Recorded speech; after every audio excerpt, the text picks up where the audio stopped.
Yeah.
In this video, we address issues regarding self-defense techniques, dealing with unarmed attackers.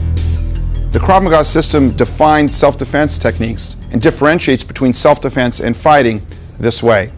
In self-defense techniques, the attacker has committed himself to a particular hold or catch. It could be by grabbing the hair. It could be by choking someone, whether the choke comes from the front, the side, or the rear. It could be by a headlock, a variety of headlocks from different angles. Bear hugs, whether the arms are free or whether the arms are caught inside the hold. It could be someone lifting you and trying to take you from point A to point B. These various attacks, including self-defense techniques that occur when you're down on the ground, comprise the Kravmaga self-defense system. How did this system develop is the important thing. In Israel, the idea was that the Israelis wanted to be able to develop an army that was a powerful fighting unit. They wanted to be able to do this in a relatively short period of time, to give people broad knowledge, to make warriors, to make people that could defend themselves against any possible threat. But the time was limited. They knew that they had to deploy their personnel for tactical reasons. And so they turned to a system of self-defense that could be taught quickly, that could be learned quickly, and that could be retained with minimal practice and review. The Kravmaga system was born in the Army based on their needs. And how do we find the responses? How do we build people quickly to deal with problems? Is we look to see what their instinctive response to danger is. And perhaps the best way of addressing our approach to self-defense is to take an isolated series of exercises to point up our approach and how we deal with problems within each exercise. I'm going to use Michael for this purpose. If we look to see what we can do to build a technique, and I'll use the choke, for example, from the front. If I apply the choke to Michael, very strong, taking my thumbs and pushing him into the front part of his throat, and I have a very firm grip on his throat, and he has no training whatsoever and does not expect to be attacked this way, Michael will have an instinctive response to this danger, especially if he didn't expect the attack, if he's an untrained person. And his instinctive reaction will be similar to going to the threat or going to the danger. This is in everybody. It's their instinctive nature is to go to where they feel pain or pressure. His response may look like something like this, to this position. And to build people quickly, we recognize we want the defensive approach, the defensive technique, to be patterned after what is in us instinctively. And so what we try to do is build the self-defense technique based on this instinctive reaction, so to speak. Why do we do that? Well, because we end up building what we consider to be a natural response. If it's already in you, it takes less repetition to learn it. Also, if it's already in you, it takes less follow-up training so that it stays with you. And certainly the most important characteristic for us is that under the stress of a real-life attack, when someone is trying to break you or hurt you or even kill you, that which is instinctive inside you flies from you. If you learn something that is far away from your instinctive response, most likely you will shut down or freeze in a time of need. So taking this particular example of the choke, what do we do with the instinctive response of going to the hands? We build the self-defense technique after that first movement. So now that I make this attack on Michael, how do we take that pattern of movement and put it into an exercise or a technique? This way. From this position, I'm catching the same way. From here, Michael makes a movement that has the same initial components as the instinctive response. But we call this a plucking defensive principle, where we are raking or plucking the hands away from the throat. Why? First of all, we look to see in every situation, what is the danger? In this particular circumstance, the danger on Michael's throat were my hands pressing into the throat. We knew that there was an instinctive response to this danger, and we knew, by the way, that we had to deal with the danger first, because permanent damage or injury can be inflicted in mere seconds. So that our approach first is to eliminate the danger using the technique that's closest to our instinct. Michael did that with his plucking response. But that's not good enough for us, because we understand that there can be variations in the attack. For instance, you saw me grab Michael with my arms in a relatively straight position. We build this defensive principle, plucking, based on the idea that it cannot be defeated. The defense itself cannot be defeated by variations in the attack. So you saw me attack Michael with straight arms. We understand that people sometimes will attack us with bent arms. And it would not make sense for us to have one technique for straight arms and one technique for bent arms. Because by the time you figure out as a defender, hey, are the arms straight, are the arms bent, you're thinking too much and you're not reacting. So we pick the principle, this plucking principle, that applies to the most scenarios, the most variations, and we test it. Will this plucking principle work when the arms are bent? From this position, I'm attacking, and from here we see that this plucking principle works when there's a variation in the given attack. But that's not enough for us. We want to see, wait a minute, the attack doesn't always come from the front. Maybe a more clever attacker comes from behind. And now when I'm attacking Michael from this position, the danger is not the thumb, or the thumbs on his throat, but my fingers pressing the front of his throat. And from this position, his instinctive response will be to grab, but the plucking defense comes from that instinctive response. So the exercise works, this plucking principle works from behind. But that isn't good enough. We want to make sure that we have a defense 360 degrees around us, from any angle, from any position. Does this plucking principle work if the attack comes from the side? From this position, I'm grabbing Michael now from this side position, and from here, he's making the same type of plucking principle defense based on what his instinctive response would be. So the defensive maneuver, we take a look and we see what is our instinctive response to the given hold or catch? How do we eliminate it in the shortest, fastest way using a natural reaction, a defense built from a natural reaction? The next issue we want to address in examining the approach to self-defense in the Kravmaga system is the issue of not just dealing with the most immediate danger in a given attack, but dealing with all potential danger. For instance, using the same example of choke from the front, if Michael were to defend himself by just making this plucking motion from here, maybe now he has a different fight on his hands. So the idea is wait a minute, is it possible for us as early in time as we can to deliver a injury-causing or a powerful counterattack that will at least stop any future or potential danger that lies next in the order of sequence, so that we know something about the person who is attacking us with a choke. We know that that person, the attacker, must also have balance. We know that that person will be standing with his legs at least as wide as his shoulders, or their shoulders, I should say. So from this position, we know that no one comes to attack you with a choke standing in front of you like this, from here, hiding themselves in the groin area or their feet close together, because this would be a very weak position. They must have a base, a foundation from which to function.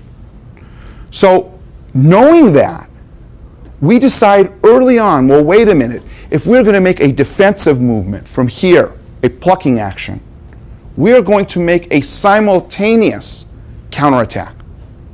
This counterattack will deal with or shock the person that's attacking us enough to stop any future attacks, to stun him so that we can continue with additional counterattacks so that all future or potential danger down the road is dealt with immediately.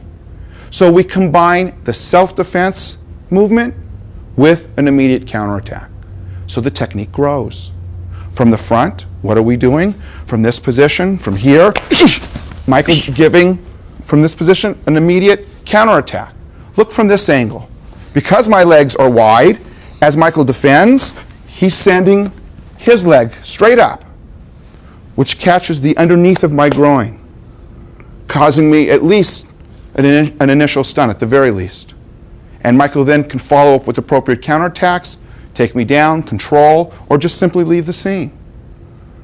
The issue here is eliminating not just the first danger that was around your throat, but the person dealing with the attacker, not the hold that the attacker is making, but dealing with the attacker to enable that person to continue to cause you danger or damage. It is extremely important that our training is realistic. It must be safe on one hand and as realistic on the other hand as possible. It is also true that we must know how to operate from varying states of readiness. For instance, if I'm at a distance from Michael and I want to attack him with a choke, and he sees me, and he's aware of me, and I come at him to choke him, from this position, he should not let me get to him to choke him, despite the fact that he knows a good choke defense. In other words, if you see the attack coming, and you are able to be ready for it, just because you know a good choke defense, you don't let someone choke you. We are trained in combatives. We're trained in blocking techniques. If you see a choke that's coming your direction, you move out of the way. You redirect the hands. You attack with punches and kicks. You don't stay and wait to be choked. However, we recognize two things. Sometimes our attention is diverted, and people can capitalize on that and reach us and choke us, and we must know how to defend against that. So we're not quite as ready, we're surprised. Or it could be, possibly, that we saw the attack coming, but we froze in that moment. We're unable to stop it on its way, and now have to deal with the problem in its place, the choke itself. So if I reach Michael and I choke him, maybe he was looking off in a different direction, and I choke him, now he must know how to defend himself. The concept that's of crucial importance is the concept of defending yourself from a position of disadvantage, meaning that we allow ourselves to defend from being in a weak position against a strong attack. An example could be that Michael is not ready to defend himself, and the choke comes in such a way that the choke is delivered not just in its place, but with a strong push backwards, which we will address in this tape. As I push Michael from here, he falls backwards. The defense must be made as we fail, as we are falling back, as we are in a vulnerable position. Because what does it mean that someone got to you and reached you and are choking you? You may not even realize you're in danger until you're already falling back. If we could defend from that bad position, from that position of disadvantage, then we can defend from a more ready state. We must practice training from a position of disadvantage. And by understanding these varying degrees of readiness, we can understand how to bring realism, how to bring true-to-life danger and real-life attacks into the training drills.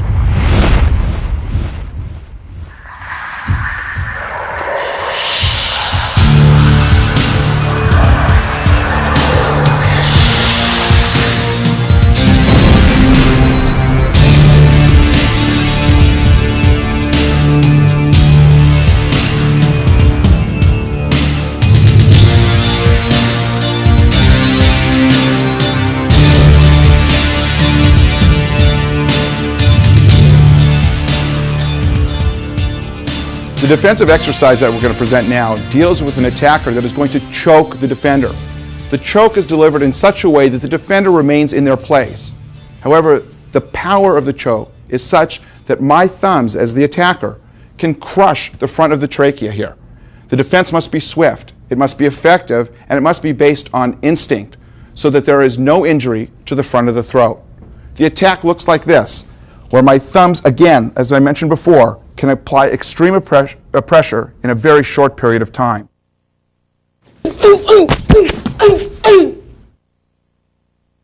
John has entered the scene to apply this frontal choke to Marnie. As he's applying the choke, you can see that there's pressure being applied to the front of Marnie's throat. This pressure is the pressure that can crush the front of her trachea. Marnie is making a plucking, instinctive response to this danger, freeing the front part of her choke. As she is doing that, she's delivering a knee or a kick to the groin area of John because it's open. It's a target area that's available. She follows up with further strikes, palm strikes to the face, further knee strikes, and a possible elbow strike to the back of the head or the neck. At this point in time, she's free to leave the scene because she's safe to do so. In this view, we can see the choke applied to the front of Marnie's throat. The thumbs are applying pressure to Marnie's throat. She must act quickly with this plucking response. She's plucking at the hands of the attacker.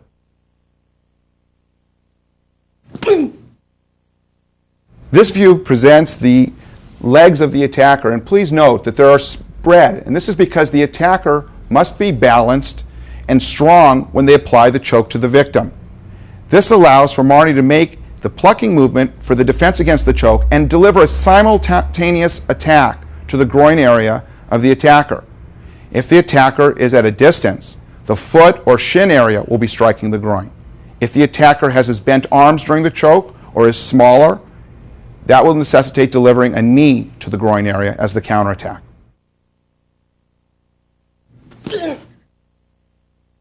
When the attacker is close, the knee will be delivered as the counterattack.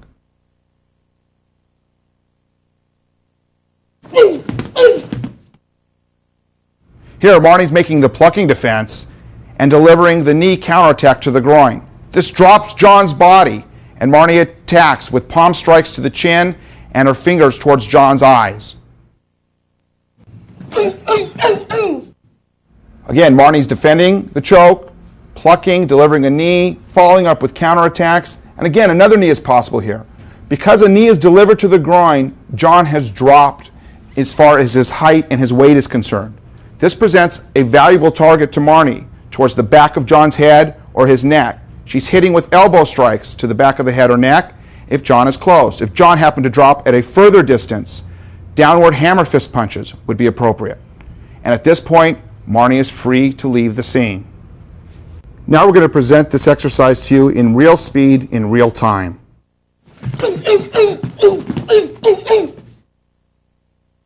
The defense is presented in stages so that you can learn the technique as it's broken down.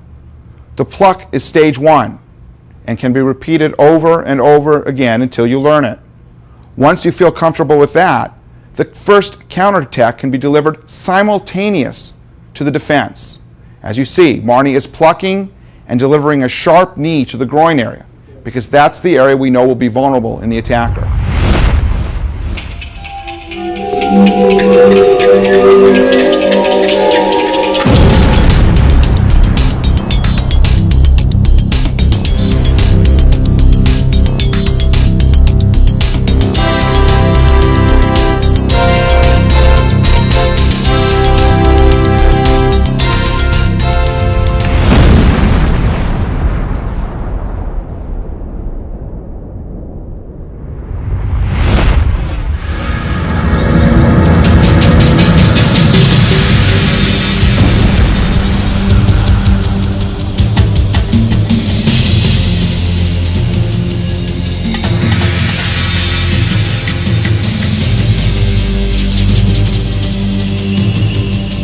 The next scenario deals also with the choke in the place. However, the angle has changed. In this particular exercise, we're going to deal with an attacker that applies a choke in the place, but the attack comes from behind. From this position, the attack is applied from behind. So therefore, the fingers around the throat are presenting a crushing type power to the front of the trachea. The defense must be made quickly and instinctively. From this scene, you can see the attacker approaching from the rear, applying the choke. The fingers are firmly surrounding the front part of Michael's throat, and the attack is made.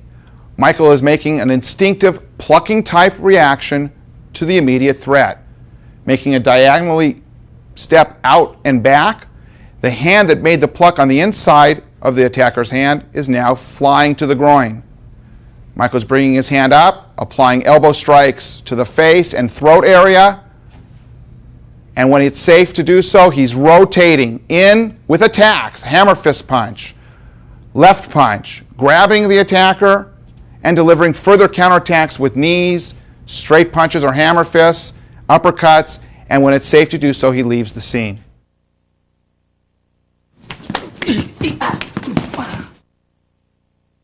For instructional purposes, we'll break down the exercise. Michael is standing facing the camera. In this case, the attack comes and he's being choked. He'll immediately respond with an instinctive type defense, the plucking defense, to free the choke around his throat. As he is doing that, and as you see him repeat the exercise, he will be stepping out and diagonally back. Of course, this exercise could be performed going to Michael's right. In this case, he simply is demonstrating it going to his left. That's stage one. Again, with a repetition of stage one, Michael is plucking, he stepped diagonally back. Michael's right arm will continue now for stage two, which is a strike to the attacker's groin area. You see that he's using the fingers curling up to go underneath the groin area to cause maximum impact and pain. From this position, the attacker should bend slightly forward as a result of being struck in the groin. Michael is in a position to give an upward elbow strike to the throat or chin area. At this point in time, he can deliver multiple elbow strikes on a horizontal plane. At this position, he'll be ready to turn and continue attacks with a hammer fist and a follow-up punch with the left hand. He will grab the attacker and follow up with appropriate knee strikes and possible hammer fist punch or other punch until it is safe for him to leave the scene. In this scene, the exercise is reviewed from the back of Michael. You'll see the attack is being applied. Michael is making a plucking instinctive type of defense while stepping diagonally back into the outside. The inside hand continues to the groin, the fingertips up and underneath the groin. Michael pulls his hand back and delivers elbow strikes to the throat or chin. Michael will then be able to turn and face his attacker, delivering hammer fist punch and other follow-up punches, grabbing the attacker, delivering knee strikes, and further counterattacks as necessary.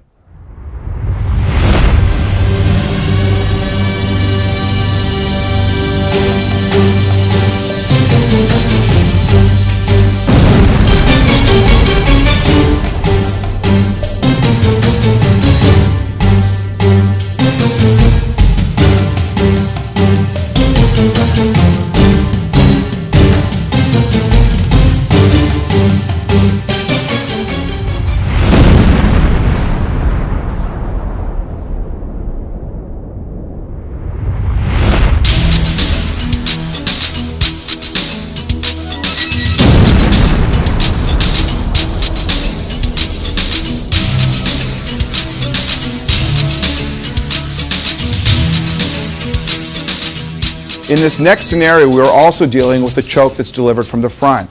The attacker is applying a very strong choke to the front of the throat. But unlike the other exercise that we've presented, this exercise relies less on instinct, but provides for a stronger defense. In this position, I'm attacking Marnie again from the front. My hands are firmly around her throat, and my thumbs are pressing on the trachea. Marnie's going to make a rotational defense, causing a lock on my wrist. She's going to clear the hands and follow up with counterattacks.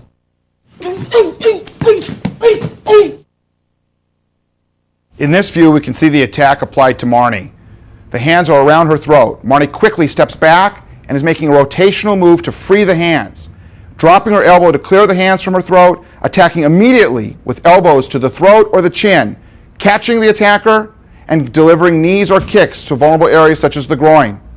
She can follow up with additional hand attacks if needed, or elbows. Here she's free to leave the scene. In this view, you can see the choke firmly applied to Marnie's throat. The defensive action will include Marnie bursting backwards quickly, raising her arm and rotating her body. The inside of her arm stays close to her head and ear area. This allows the defense to clear the attack at the wrist or back of the hands.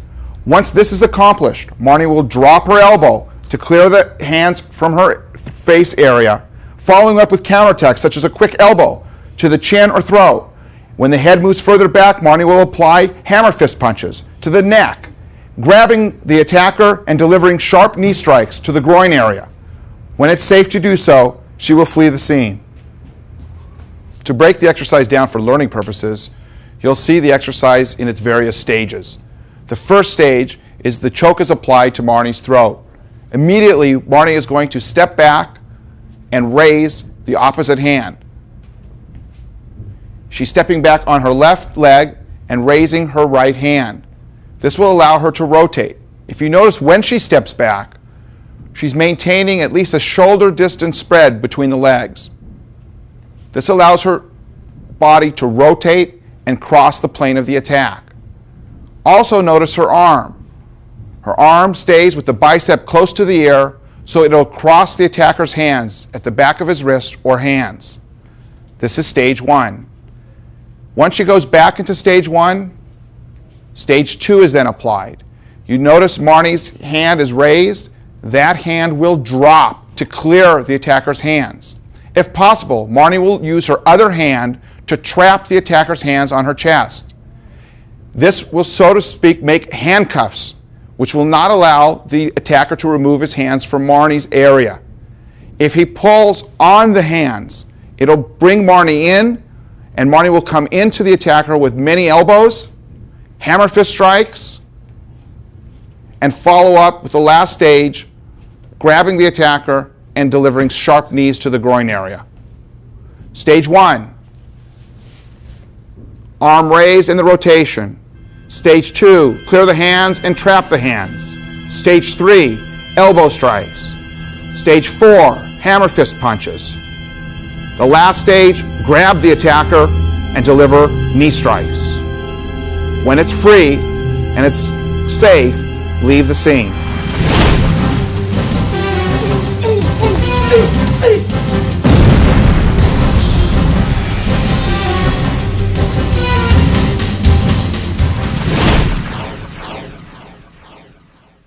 In this next scene, we see the rotational defense against a choke applied in a different context. Chokes do not always occur while you're standing in your place. The choker can be pushing you backwards, and if this occurs, your weight will be back, our arms up from having fallen backwards, and in a position unable to make a plucking type of defense. Our choice is to make the rotational defense. The rotational defense will clear the hands from the throat without a plucking motion. The hands are then cleared, counterattacks can follow, and then once it's safe to do so, the defender can leave the scene.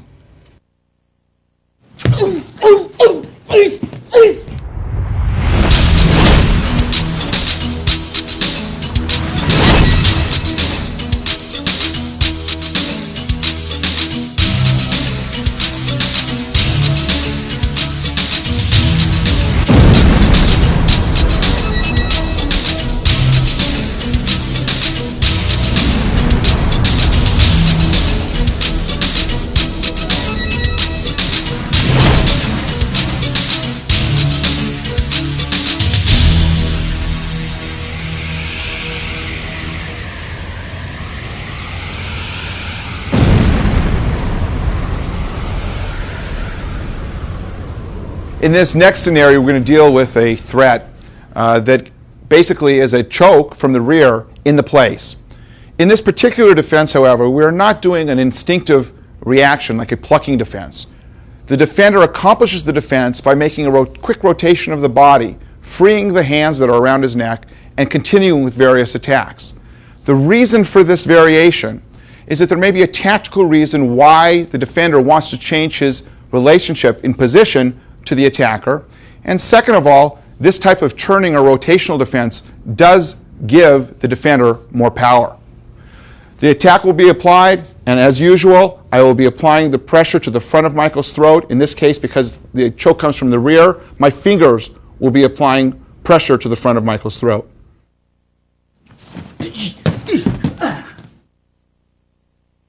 In examining this exercise, you'll note that once the attack is made, Michael will be stepping forward, and as he steps forward, his hand comes up, staying close to his ear. Michael makes a quick rotation, clearing the hands, and attacking immediately with a hammer fist to the attacker. He comes back and counterattacks with an overhand right punch, and now is in a position to grab the attacker and offer various knee strikes and any further hand strikes as needed. As the choke is applied to Michael, his first reaction will be to raise his arm and step. Note how close his arm is to his face. As he turns, the attacker's hands will be moved from his throat and neck area. Michael then can follow up with an immediate hammer fist down on the attacker and an overhand right, changing his position slightly, his weight in the counterattacks. From this point, he can grab the attacker and deliver sharp knee strikes to vulnerable parts on the attacker's body. Go! Ah!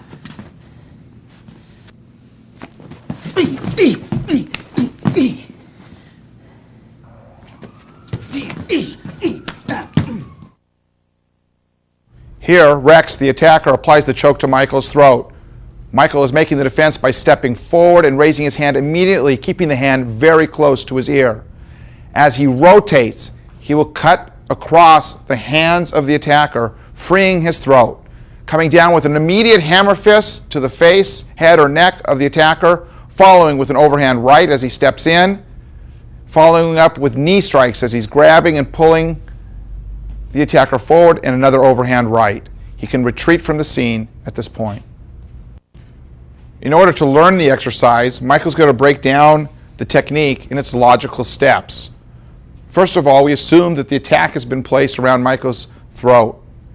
He's going to step forward to create some distance, rotating very harshly, keeping his hand very close to his head area. The inside of his bicep is almost pressed against his ear. This position will allow him to free the hands that are around his throat by crossing at the attacker's wrists or the back of the attacker's hands.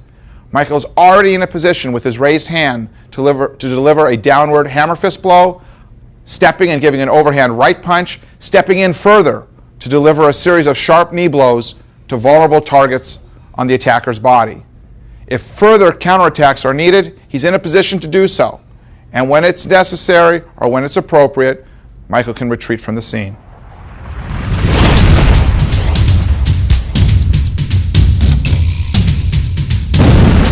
Here we present a variation on the rotational defense for a choke that occurs from behind. Here the attacker is pushing the defender forward. The same defense is applied and the same counterattacks follow. Ish! Ish! Ish!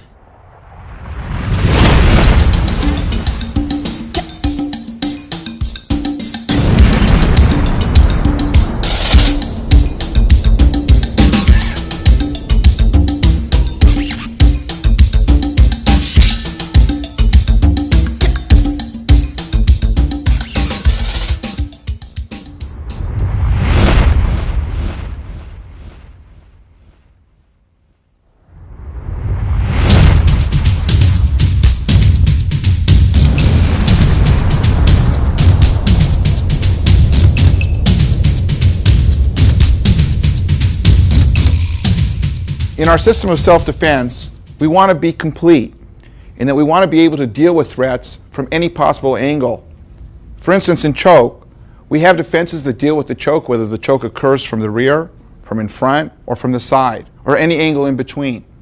We also deal with situations where the attacker may be pulling the defender, where the attacker may be delivering the choke in the place, or the attacker may be driving through the defender with some type of push or shove. We also know from experience that chokes can occur on the ground. For instance, if someone is attacked while they're lying on a bed, they're in a prone position. And many standing fights end up on the ground. I'm going to attack Marnie and take her to the ground, and she's going to be making a defense against a choke that's delivered from a side position to her body.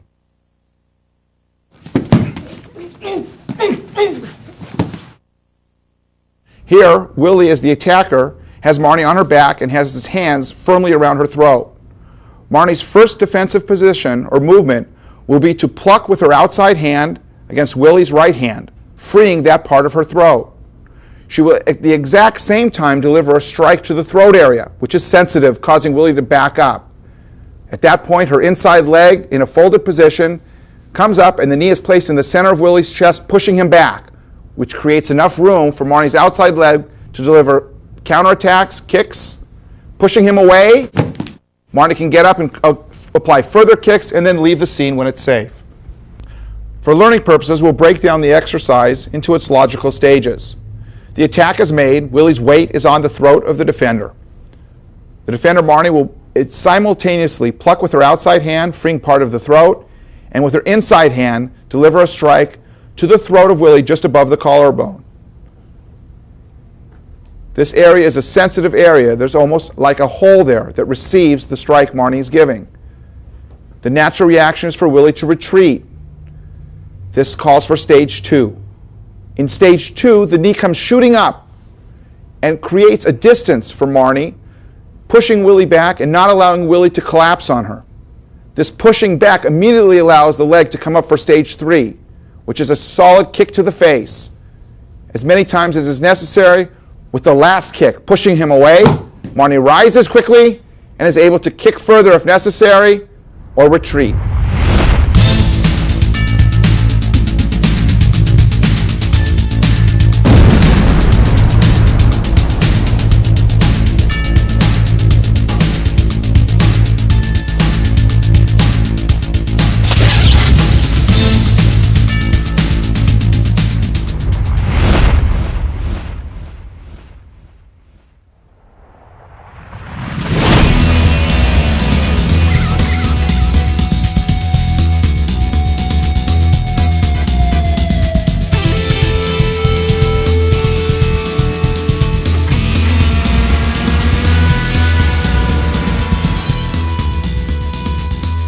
We are presenting now a new set of problems and solutions.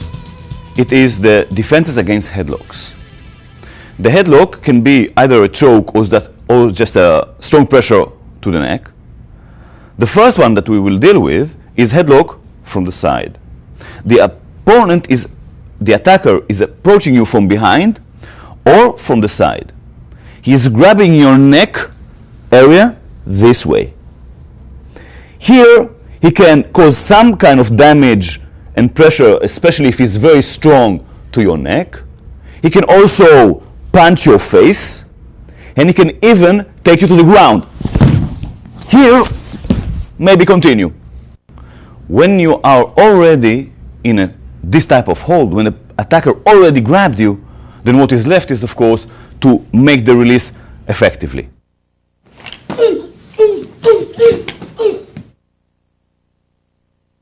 As early as possible, strike with the open hand to its groin. With the other hand, simultaneously, you reach between your heads and grab a sensitive and vulnerable point. You then push this point diagonally upwards and then sharply down, placing the attacker in a vulnerable position. As needed, counterattack more with a punch. When the opponent is going down, strike him again. And then, as needed, counterattack again and remove yourself from the danger zone.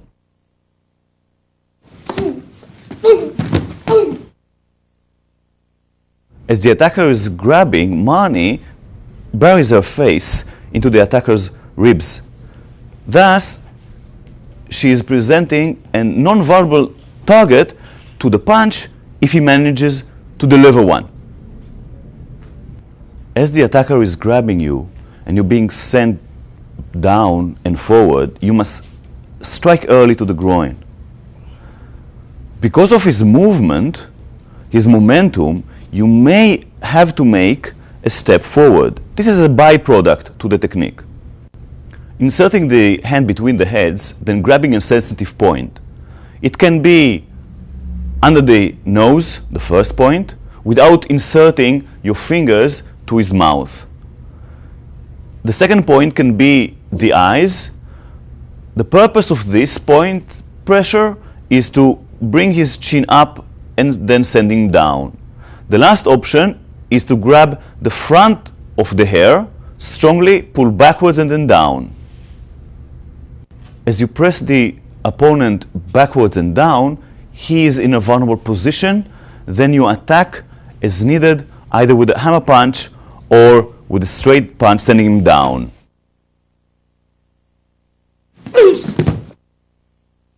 And now for our learning stages.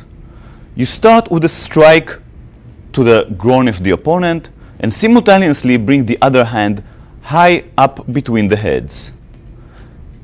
This may be accompanied by a step. Our second stage is to pull at the sensitive point.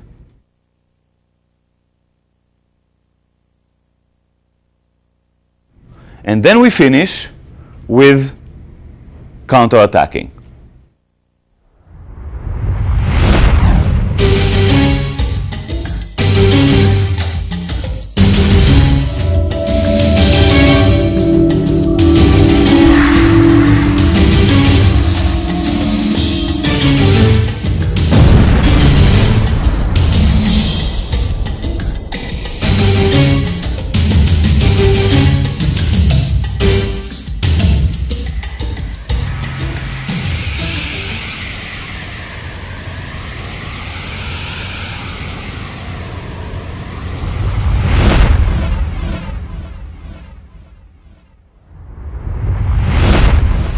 We are presenting now another type of headlock, much more dangerous one, as the attacker approaches you from the rear and applying very strong pressure against your windpipe with the sharp side of the forearm.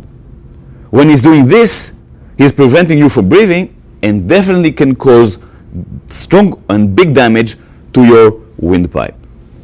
David will present a quick and fast release and counter-attacking against this type of grab.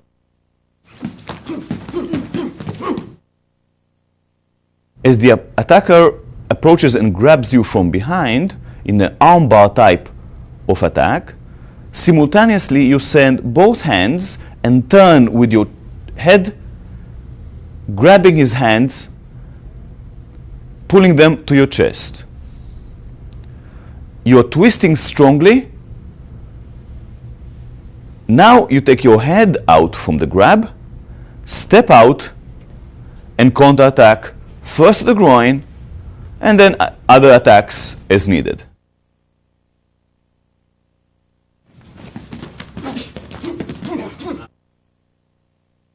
As the attacker approaches from the rear and grabs your neck, send your hand backwards and simultaneously turn as early as possible with the hook-like position of the palms, grab his hands and pull them.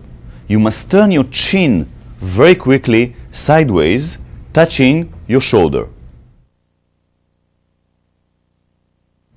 David now pulls the attacker's hands down to his chest. By this is creating an opening. From this opening, he can come out with his head, escaping the grab. When the head is out and the hips are turned, you must step out and forward towards the attacker. This brings you to a position that you can counterattack immediately to the groin area.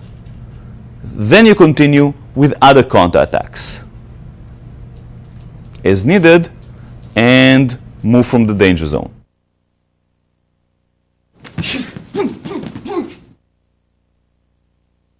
The learning stages are as follows. First, we must prepare ourselves to be able to make the plucking technique very strongly. So we send and pluck only with the right hand, learning the process of, with the hook hand, plucking and pulling the opponent's hand. Then we do it with two hands. We send two hands simultaneously, grabbing the opponent's hands, hitting the opponent's face may be a byproduct here. Now comes the whole first stage. That is turning the body and the chin strongly. Your chin must touch your shoulder when you're making this technique. This is phase number 1. After finishing the first step, first stage, take your head out from the grab. This is easy to be made as your chin is turned and the head will slide easily out from the grab. You step towards the attacker and then start counter-attacking. Start with a knee and finish up with other counter-attacks as needed.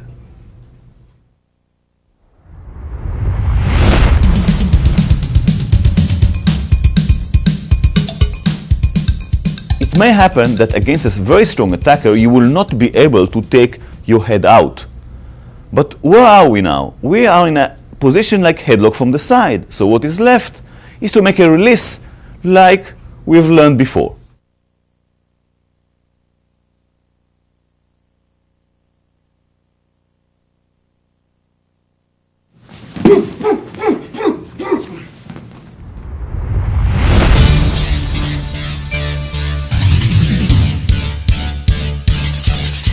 The attacker is applying a headlock now, but this time he's applying another type of headlock from the rear. The attacker is sending his elbow more forward. By this, the crook of the elbow is in front of your windpipe. When the opponent is now choking, and it can be done this way with the hands, where the left is over the right, or the opposite, where the right is over the left. When the attacker is choking you now, what happens? He's blocking the blood flow in the carotid artery, and you may faint in a very, very short time. You must react decisively and immediately.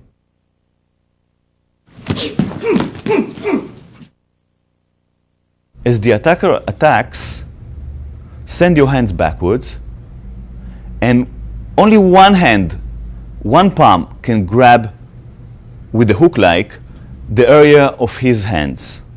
The other hand must join as early as possible, pulling at the forearm. You cannot turn early. You can turn only after you start pulling and removing the forearm from your neck.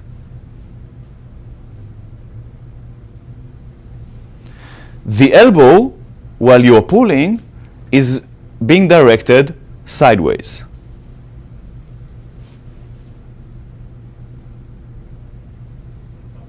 Pull while the elbow is sideways. Now we continue exactly as before in the previous exercise. We get out, counterattack, and move away.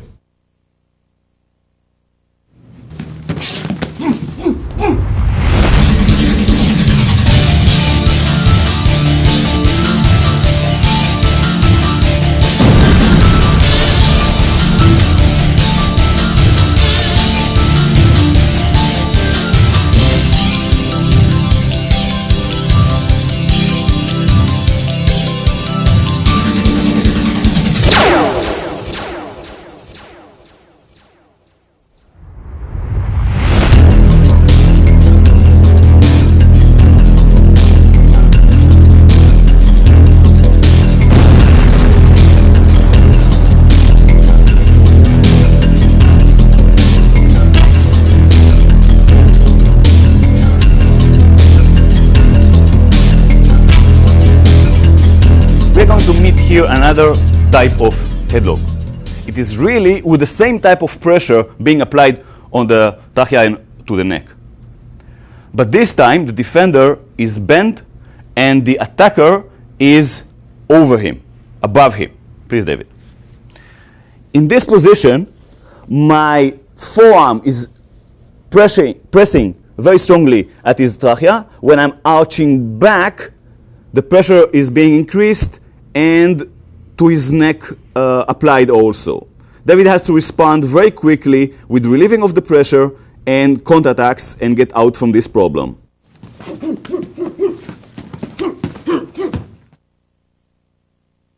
Wade joined us as the attacker. He will grab David's neck. David is bending. Wade is applying very strong pressure on the windpipe of David. David has to respond quickly while Wade is arching back, and even before he's arching back, he must send his hand and trap and hook, pluck the attacker's hand, and at the same time counterattacking to the groin. Continue with counterattacks to the groin and elbows to the head, and then join two hands to grab the attacker's palms. The defender then is going in, arching and turning, releasing himself, getting out from the grab, and as needed continue with counterattacks. When he feels safe, he can move away from the attacker. In slow-mo, we see David, the defender, inserting his palm, hook-like, to pull the defender's hands. To reduce the pressure, he's assisting with his shoulder, continue to press the hands of the attacker.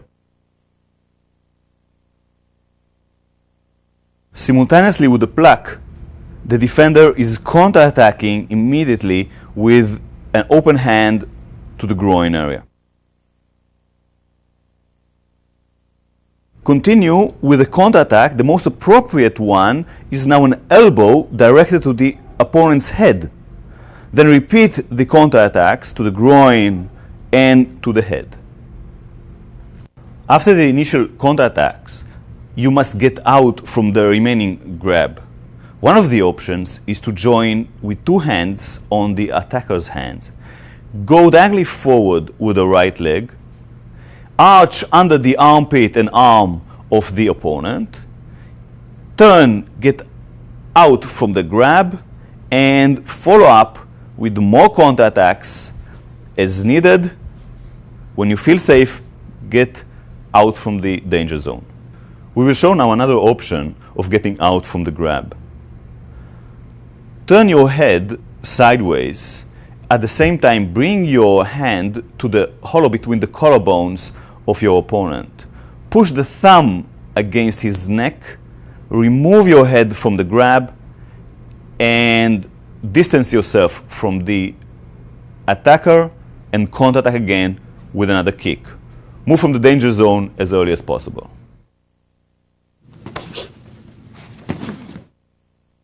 For learning purposes, we will show now the stages of the technique. First, pluck the opponent's hand while inserting your shoulder to create pressure on his hands, thus remove his forearm from your neck. Simultaneously, you attack to the groin. You continue then with counterattacks to the head with elbow and to the groin with the palm. When you feel no much of resistance, you can get out while grabbing his hand by two hands, stepping diagonally forward, arching under his armpit, then turning towards him and finishing with more counterattacks and fleeing the scene when you feel comfortable doing this.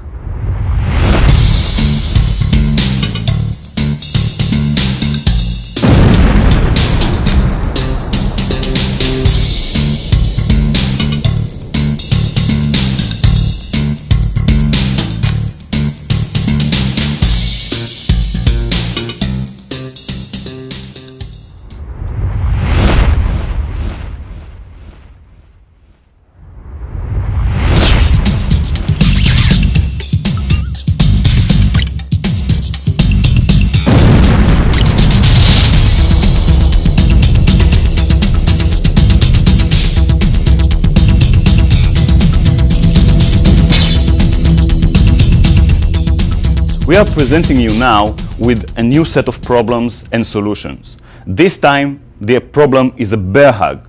With a bear hug, the opponent can inflict some kind of damage to you. he can also move you around. He can limit your movement, trap your hands, limit your body movement, so another person can come and hit you. I will show first a bear hug when Caroline will be with the hands free. My hands will be tight behind her back.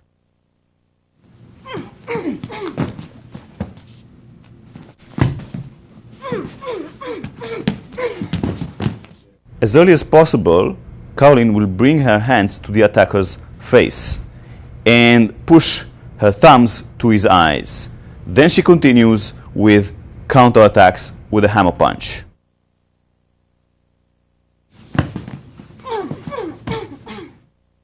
Caroline finishes with an elbow strike to the head and a knee kick to the face. And now for our learning stages. The first stage is creating distance, leaning backwards and bringing the palms to the sides of the face of the opponent. This is done, and then the next stage will be to push strongly with the thumbs against his eyes. After fulfilling this stage, the defender should counterattack with starting with hammer punches and then finishing as needed, for example, elbow strikes and knee kicks.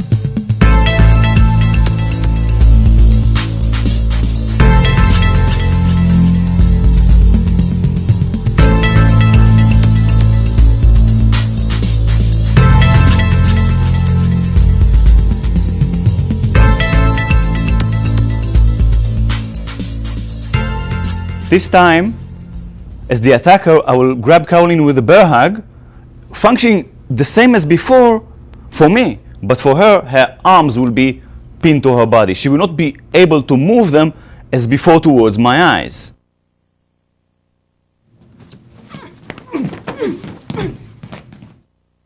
As Caroline finds herself in a bear hug, her hands are pinned to her body. She pushes her buttocks backwards, sliding her palms parallel to her body, and then pushes like an arrow forward, and then curling the fingers, hitting the opponent's groin. From here, she moves to his shoulder blades, grabbing him and giving him knee kicks to the groin. She then finishes with taking her elbow out from the grab and using it to strike.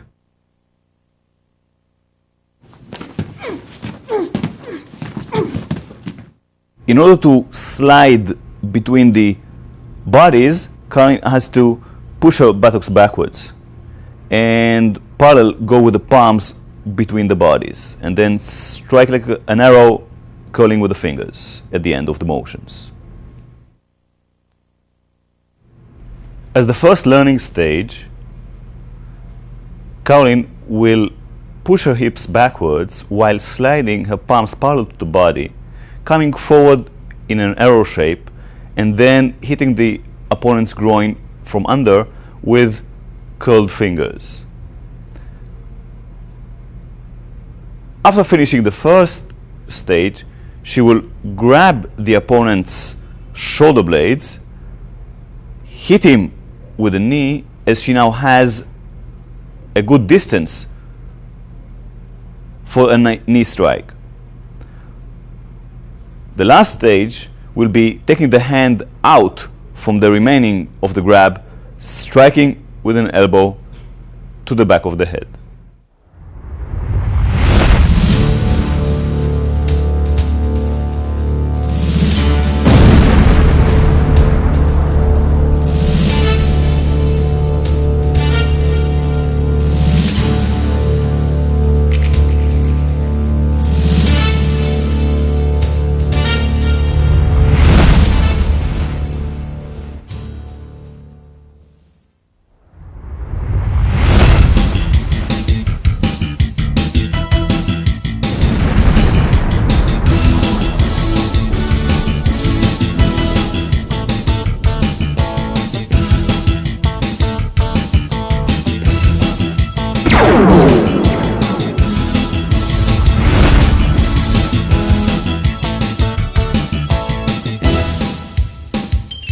Next, we'll be confronting a new set of problems. These are the hair pulls.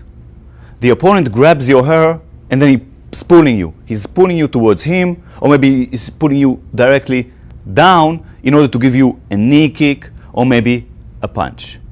He's inserting, Colin please, he's inserting his fingers through your hair and then he's pulling you.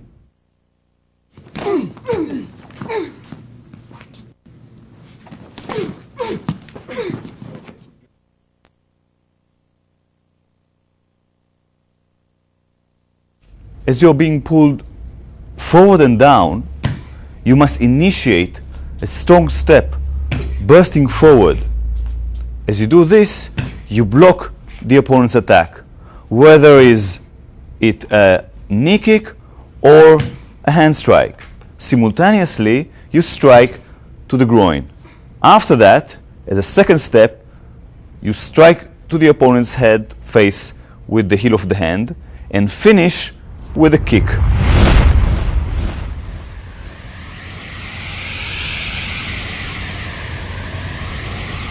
Again, the attacker grabs your hair and pulls you.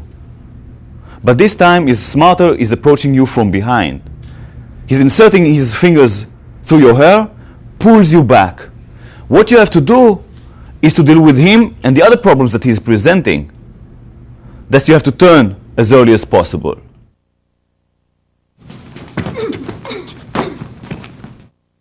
The attacker approaches you from behind, grabs and pulls your hair. He's pulling your head down a little bit. You have to turn early, get in, block his attack, whatever it is, and simultaneously counterattack to the groin. After that, continue with other counterattacks, such as a heel hand to the face and another kick to the groin. Move from the danger zone as early as possible.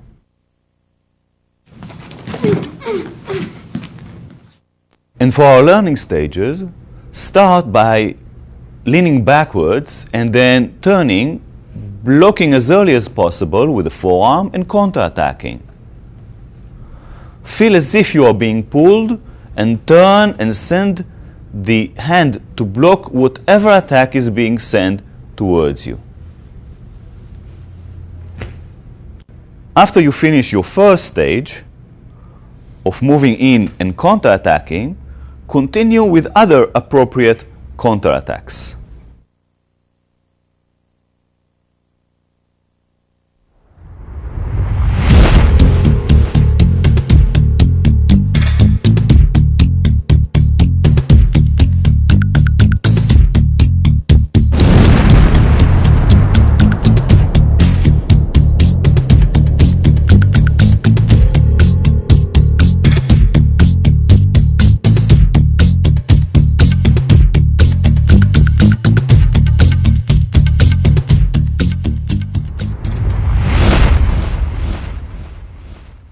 We hope you've learned from the tape the self-defense techniques.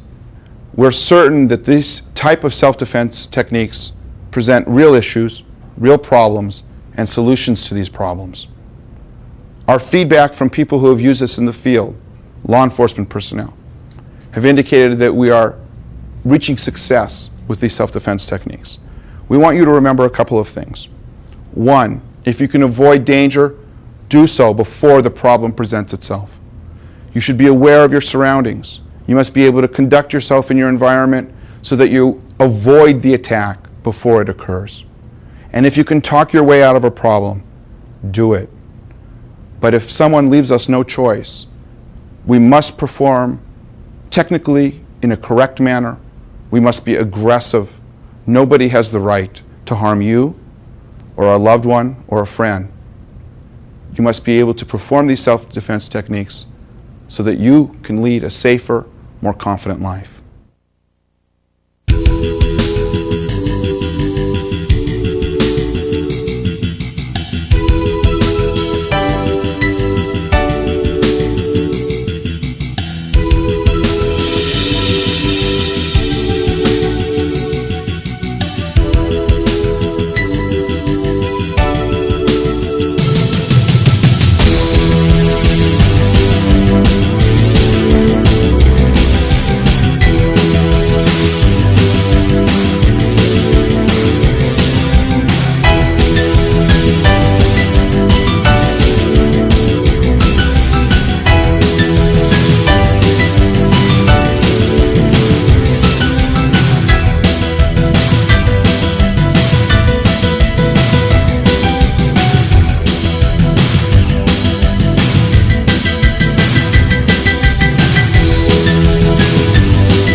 Krav Maga training seminars, instructor programs, apparel, Krav Maga services and merchandise.